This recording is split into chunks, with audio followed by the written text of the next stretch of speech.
ఒకడంటాడు కొండకి నడిచొస్తానంటాడు, ఒకడంటాడు స్వామి మీ హుండీలో 5 రూపాయలు వేస్తానంటాడు. ఇప్పుడు వీటిని మొక్కులు అంటారు. మొక్కు అన్న మాట మీరు జాగ్రత్తగా గమనించాలి. వెంకటేశ్వర స్వామి వారి హృదయం ప్రకారం అయితే వ్యాపారము కాదు. అది పాపము వలన దుఃఖం వస్తోందని వాడు తెలుసుకోవాలి. తెలుసుకుని పిలిచావు పరమేశ్వరుణ్ణి, ఆయన ఏం చేస్తాడు? నేను ఆదుకోకపోతే ఎవరు ఆదుకుంటారు లక్ష్మి?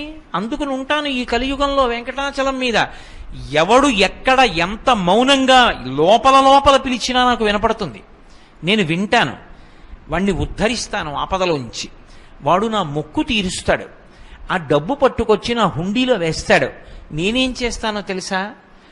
పరమధర్మాత్ముడు నన్ను చూడకుండా ఉండలేక, నాన్నగారిని చూడకుండా ఉండలేక వచ్చినటువంటి కొడుకులా, నన్ను చూడకుండా ఉండలేక వచ్చినటువంటి